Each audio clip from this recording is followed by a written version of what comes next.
pernah mengalami kemerdekaan yang sesungguhnya. Karena ini adalah sebuah prinsip.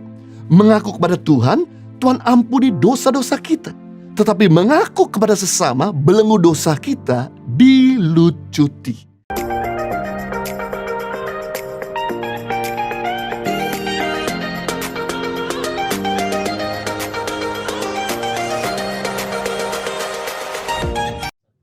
Hati kami rindu melihat kemuliaan-Mu. Hati kami rindu melihat curahan-Mu bagi negeri kami Indonesia. Selamatkan, pulihkan, sembuhkan bangsa kami Tuhan. Dan kami percaya musim ini kami akan lewati bersama-sama. Ada kekuatan Tuhan buat setiap kami, rakyat Indonesia, untuk menjalankan di bangsa ini. Maupun setiap kami yang sedang ada di luar negeri, untuk kami terus menjalankan kehidupan ini. Karena kami percaya, bersama dengan Tuhan kami akan lakukan perkara yang besar. Dan Tuhan tidak pernah sendiri. Kami tahu bahwa Tuhan tidak pernah tinggalkan kami. Itu sebabnya inilah harapan kami untuk semangat melanjutkan kehidupan ini. Bicara lewat firman-Mu, biar kebenaran-Mu dijatuhkan di hati kami, memberikan perubahan dan bahkan juga meningkatkan kemampuan kami untuk kami makin berkenan di hadapan Tuhan dan jadi berkat bagi sesama. Demi nama Yesus, setiap kita yang siap diberkati sama-sama katakan amin. Salam damai sejahtera buat kita semua. Suatu kehormatan boleh dipercayakan untuk menyampaikan firman Tuhan pada saat ini. Kalau kita semua senang dengan sebuah judul khotbah, saya mau sampaikan dengan tema makna kemerdekaan yang sesungguhnya. Kemerdekaan artinya adalah bebas, tidak terikat atau lepas dari tuntutan. Semua orang menginginkan namanya kemerdekaan. Namun ironisnya adalah walaupun kita sudah bebas dari jajahan negara asing, tapi kita masih banyak di antara kita yang terikat dengan dosa, obat-obatan, ketakutan, kekhawatiran, kegagalan, dan hutang piutang. Dan ada begitu banyak di antara kita yang sudah lelah dengan ikatan dosa yang membelenggunya dan ingin sekali merdeka. Karena memang dosa kenikmatan sementara, tetapi penderitaannya tidak sementara. Itu sebabnya kemerdekaan adalah sesuatu yang sangat berharga bagi setiap kita. Bahkan banyak orang rela mati demi kemerdekaan bagi dirinya dan bagi bangsanya. Nah, saya mau bagi kepada kita semua ada 3 makna kemerdekaan yang sesungguhnya. Yang pertama, setiap kita dipanggil untuk merdeka. Galatia pasal 5 ayat 13 bagian A dikatakan, firman Tuhan mengatakan, saudara-saudara, memang kamu telah dipanggil untuk merdeka. Setiap kita tanpa terkecuali, baik hamba Tuhan, anak Tuhan, pelajar, karyawan, pengusaha, ibu rumah tangga dipanggil untuk merdeka dari hawa nafsu, kejahatan, dan dosa masa lalu kita. Puji syukur kepada Tuhan Yesus Kristus yang bukan sekedar mati, tapi hidup dari kematian. Yang tujuannya bukan membuktikan bahwa kita punya Tuhan yang hebat, tetapi menolong kita agar merdeka dari setiap dosa dan belenggu kita. Dibutuhkan bantuan yang lain untuk mengeluarkan kita dari belenggu dosa. Sebagai contoh adalah seekor lalat yang bebas terbang kemana saja dia mau pergi. Sampai suatu saat dia masuk ke dalam toples yang berisi sirup. Dan lalat itu nyangkut di sirup. Semakin mencoba dia terbang, semakin dia nyangkut. Berarti diperlukan bantuan dari luar untuk lalat itu bisa bebas atau merdeka dari belenggunya. Sama dengan hidup kita yang tadi bebas lalu nyangkut dengan dosa. Semakin kita coba keluar, semakin kita nyangkut. Semakin kita terbelenggu. Makanya kita perlu bantuan dari Tuhan Yesus agar membebaskan kita. Dengan kita meminta ampun kepada Dia, mengundang Dia masuk dalam hidup kita. Galatia pasal 5 ayat 1, supaya kita sungguh-sungguh merdeka. Kristus telah memerdekakan kita. Karena itu berdirilah teguh dan jangan mau lagi kita dikenakan kuk perhambaan. Firman Tuhan mengendaki bahwa kita tidak lagi dibelenggu oleh kuk perhambaan karena kita sudah dibebaskan oleh Tuhan Yesus. Seandainya saudara sudah hidup di dalam Tuhan atau sudah jadi anak Tuhan, namun Anda masih jatuh bangun dalam dosa yang sama.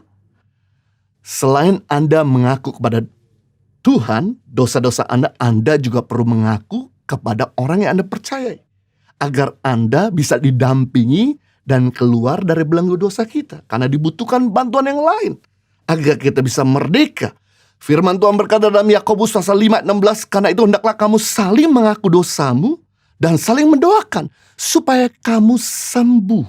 Berarti kita bisa melihat dari firman Tuhan ini kita sembuh, kita merdeka, kita bebas dari kuk dosa karena kita berani saling mengaku dosa.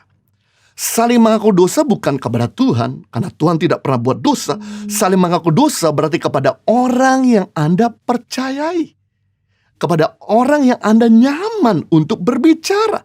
Karena ini sebuah prinsip. Mengaku adalah awal daripada pemulihan, dan pemulihan awal daripada terobosan. Berarti tidak pernah mengaku, kita tidak akan pernah bebas. Tidak pernah mengaku, kita tidak akan pernah pulih. Tidak pernah mengaku, maka kita tidak akan pernah mengalami kemerdekaan yang sesungguhnya. Karena ini adalah sebuah prinsip. Mengaku kepada Tuhan, Tuhan ampuni dosa-dosa kita. Tetapi mengaku kepada sesama, belenggu dosa kita dilucuti. Jadi jika kita jatuh satu kali dalam dosa, kita masih malu mengaku pada sesama, cukup mengaku pada Tuhan, Tuhan ampuni dosa kita. Waktu kita jatuh kali kedua di dosa yang sama, kita masih malu mengaku pada sesama, cukup mengaku pada Tuhan, Tuhan ampuni dosa kita, karena Dia Maha Pengampun. Kalau kita udah jatuh kali ketiga di dosa yang sama, kita masih malu mengaku pada sesama, cukup mengaku pada Tuhan, Tuhan ampuni. Tapi kalau kita masih jatuh lagi di dalam dosa yang sama, berarti kita gak cukup untuk mengaku pada Tuhan. Kita perlu berani mengaku kepada sesama, agar mereka bisa membantu kita, agar mereka bisa coaching kita, agar mereka bisa doakan kita, agar mereka bisa tolong kita sehingga kita keluar dari dosa yang belenggu hidup kita. Upah dosa memang maut, tapi sifat dosa itu mengikat. Jadi jangan pernah coba-coba atau cicip atau jajal dosa. Karena sifat dosa adalah mengekang, membelenggu orang. Dan sifat dosa itu selalu mendatangkan penurunan dan kehancuran. Sedangkan kebenaran itu mendatangkan peningkatan dan kelimpahan. Kalau kita ingin mengalami peningkatan dan kelimpahan, kita harus hidup di dalam kemerdekaan. Sebab begitu kita hidup di dalam belenggu dosa, kita akan mengalami penurunan dan kehancuran. Kita bersyukur bahwa di sini kita punya komsel atau kita punya gereja di mana kita punya pemimpin yang bisa diajak bicara, di mana kita berani mengakui dosa-dosa kita, di mana kita berani untuk jujur, dan saya percaya mereka adalah orang-orang yang diutus Tuhan untuk bisa mendampingi kita sehingga kita bisa merdeka dan lepas. Jangan sungkan-sungkan, jangan malu-malu. Kalau kita berani bikin dosa, kita juga harus berani mengakui. Karena mengaku pada Tuhan, Tuhan ampuni dosa kita. Tapi mengaku kepada sesama, belenggu dosa kita dilucuti. Kalau Anda ingin mengalami kemerdekaan, Anda pengen mengalami kelegaan dan kebahagiaan, belajar berani untuk mengaku. Karena mengaku awal daripada pemulihan. Dan pemulihan awal daripada terobosan. Yang kedua, makna kemerdekaan yang sesungguhnya. Kemerdekaan harus dipertahankan. Galatia pasal 5 ayat 13, saudara-saudara, memang kamu telah dipanggil untuk merdeka. Tetapi janganlah kamu mempergunakan kemerdekaan itu sebagai kesempatan untuk hidup dalam dosa. Wow, kemerdekaan yang diberikan oleh Kristus harus dipertahankan. Jangan menggunakan kemerdekaan yang Tuhan berikan sebagai kesempatan untuk kita menuruti atau memuaskan hawa nafsu. Maka kita akan dijajah kembali oleh dosa. Merdeka itu bukan berarti kita bebas berbuat dosa. Merdeka itu artinya bebas dari dosa. Kebebasan artinya kita harus mengerti batasan. Sampai di mana wewenang kita. Seperti ikan. Memiliki batasan wilayah di air. Begitu dia keluar dari wewenangnya atau keluar dari batasannya, ikan itu bisa hidup waktu diangkat dari air. Tapi gak lama dia akan mati. Sama dengan hidup ini. Tuhan sudah kasih kita kebebasan. Tuhan sudah kasih kita bebas dan merdeka dari dosa. Jika kita melewati batasan yang Tuhan sudah tentukan, maka kita tidak lagi merdeka. Kita akan jadi dibelenggu lagi. Saya teringat dengan firman Tuhan di mana kejadian Adam di Taman Eden. Dalam Kejadian 2 ayat 16-17. Lalu Tuhan Allah memberi perintah ini kepada manusia. Semua pohon dalam taman ini boleh kau makan buahnya dengan bebas. Tetapi pohon pengetahuan tentang yang baik dan yang jahat itu jangan kau makan buahnya. Sebab pada hari engkau memakannya engkau pasti mati. Tuhan sudah kasih kebebasan bagi Adam untuk bisa menikmati semua tanaman yang Tuhan berikan. Tapi Tuhan juga kasih batasan mengenai pohon pengetahuan yang baik dan jahat jangan kau makan. Sebab ketika engkau makan, pada hari itu engkau akan mati. Dan ini rupanya sifat dasar manusia. Sudah puas, masih rakus. Sudah punya banyak, masih kurang. Sudah hidup merdeka, masih mau melewati batasan. Sehingga akhirnya dibelenggu lagi. Nah, menurut literatur, pada waktu Tuhan menciptakan tanaman di Taman Eden, ada lebih daripada 2.499 jenis tanaman. Sayangnya manusia masih belum puas dengan 2.499 jenis tanaman yang ada. Jenisnya, bukan buahnya, jenisnya. Dan kemudian dia mencoba untuk mengambil buah terlarang yang Tuhan perintahkan untuk jangan diambil. Ketika dia mencoba melewati batasannya, akibatnya dosa hadir di dalam manusia tersebut dan membelenggu manusia tersebut. Akibatnya bukan cuma manusia itu yang terbelenggu oleh dosa, keturunannya pun terbelenggu oleh dosa. Tanpa batasan, maka kekacauan akan terjadi. Adam yang harusnya hidup sehat, karena dia melewati batasan, akhirnya hidup tidak lagi mengalami kesehatan yang luar biasa, yang sempurna. Adam yang tadinya hidupnya tidak berkekurangan, tapi karena melewati batasan, akhirnya hidup di dalam kekurangan. Tanpa batasan menyebabkan kekacauan. Setiap jenis olahraga ada batasan. Bayangkan kalau sebuah permainan tidak dibatasi oleh garis, waktu, dan babak. Pasti tidak ada orang yang mau main sepak bola kalau lapangan itu tidak ada garisnya. Tidak ada batasan, artinya tidak ada aturan. Berarti tidak bisa menentukan siapa yang menang dan siapa yang kalah. Mana orang yang keluar dan mana orang yang akan masuk dalam lapangan. Pertandingan tidak akan menjadi seru jika tidak ada batasan. Pasti tidak akan ada penonton yang mau menyaksikan pertandingan tersebut. Hal yang sama, perlu ada batasan untuk membuat hidup ini bergairah. Hidup ini teratur. Sebab tanpa batasan yang adalah kekacauan, bahkan mengakibatkan kepada kematian.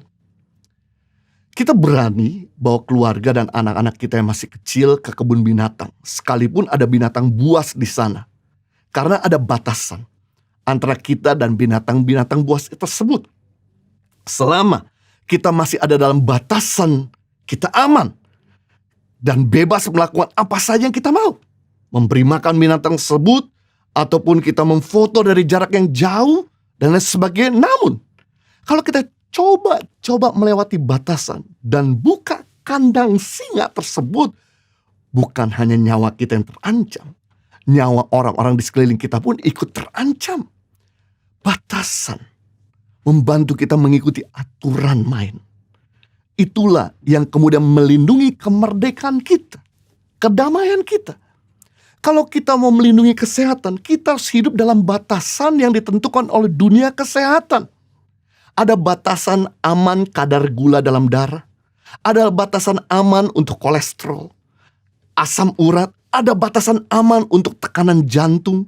Dan ada batasan-batasan yang lain nih, untuk menentukan keamanan kesehatan kita. Kalau kita berada di luar batasan aman yang ditentukan di dunia kesehatan, pasti kita ada dalam bahaya. Dan kita akan kehilangan kesehatan kita. Dan semua aktivitas kita akan terganggu. Gak ada orang yang suka dengan namanya sakit. Tapi seringkali karena kita gak mengerti batasan, akhirnya penyakit itu masuk di dalam tubuh kita. Batasan itu baik untuk melindungi kemerdekaan kita.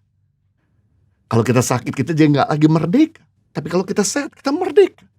Kalau kita ingin mengalami kemerdekaan secara finansial, kita harus hidup dalam batasan yang sudah ditentukan. Jangan sampai over limit atau mengeluarkan uang lebih besar pasak daripada tiang. Apa yang terjadi kalau kita tidak memperhatikan batasan keuangan kita? kita nggak bisa kuasa diri, maka kita akan masuk dalam jerat utang. Mengakibatkan hidup kita dalam penderitaan, dikejar-kejar sama penagih utang. Jadi kemerdekaan harus dipertahankan dengan menjaga diri untuk tidak keluar dari wewenang kita dan terus mengikuti aturan yang sudah ditetapkan. Yang ketiga, makna dari kemerdekaan yang sesungguhnya terjadi ketika kita melayani yang lain. Galatia 5 ayat 13, saudara-saudara, memang kamu telah dipanggil untuk merdeka. Tapi janganlah kamu menggunakan kemerdekaan itu sebagai kesempatan untuk kehidupan dalam dosa. Melainkan layanilah seorang akan yang lain oleh kasih. Sebab seluruh hukum Taurat tercakup satu firman ini, yaitu kasihlah sesamamu manusia seperti dirimu sendiri. Wow. Untuk kita bisa mengalami kemerdekaan yang sesungguhnya, kita perlu melayani yang lain. Karena hidup ini bukan bicara tentang diri kita sendiri, tapi hidup ini bicara tentang yang lain. Manusia adalah makhluk sosial. Manusia tidak bisa hidup sendiri. Manusia butuh yang lain. Yang lain butuh kita. Yang dimaksudkan firman Tuhan, kasihlah sesamamu seperti dirimu sendiri, artinya begini, jika kita happy, bantulah buat mereka yang susah hidupnya sehingga mereka bisa happy. Jika kita bisa makan, mari bantu orang lain yang susah makan. Jika kita bisa berobat, mari bantu orang lain yang gak bisa berobat. Itu namanya kasihlah sesama seperti dirimu sendiri. Jika kita punya tempat tinggal, mari kita bantu orang yang kehilangan tempat tinggal. Jika kita punya income, mari kita bantu buat orang-orang yang kehilangan income hari-hari ini. Jika kita merdeka, mari bantu orang lain yang masih terbelenggu hidup mereka, sehingga mereka bisa mengalami kemerdekaan juga. Karena kita ditentukan bukan untuk diberkati saja, tapi kita ditentukan untuk jadi berkat. Jadi kemerdekaan itu bukan cuma milik kita pribadi, kemerdekaan milik bersama. Setiap orang layak menerima kemerdekaan. Apa yang terjadi jika mereka yang terikat dengan dosa tidak kita bantu layani, maka mereka akan binasa. Dan mereka bisa mempengaruhi yang lain, menularkan yang lain. Seperti anak yang terikat dengan narkoba, kalau kita gak tolong, dia akan overdosis, dia akan game over. Dan dia juga akan mempengaruhi yang lain, akan mempengaruhi generasi muda yang lain, menyebabkan bahaya buat anak cucu kita, membahayakan kemerdekaan kita dan keluarga kita. Akan banyak orang yang terikat dengan drug, dan mereka akan melakukan begitu banyak kekacauan. Apa yang terjadi jika mereka yang gak bisa makan, gak bisa berobat, kita diamkan, kita gak tolong, maka mereka akan buat kejahatan yang membahayakan kita dan keluarga kita. Kita harus memperhatikan secara khusus kepada anggota tubuh yang sedang sakit. Sebab kalau kita tidak obati, maka membahayakan seluruh tubuh kita.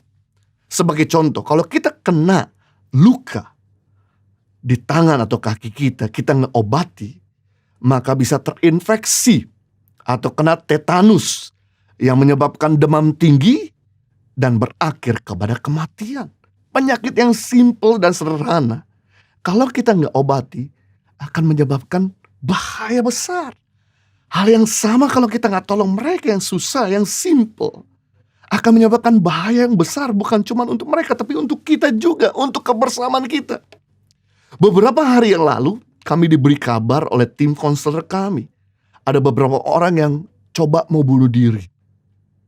Karena mereka udah gak kuat lagi memikul beban dan masalah mereka. Untungnya, mereka sempat kontak ke tim konselor kami.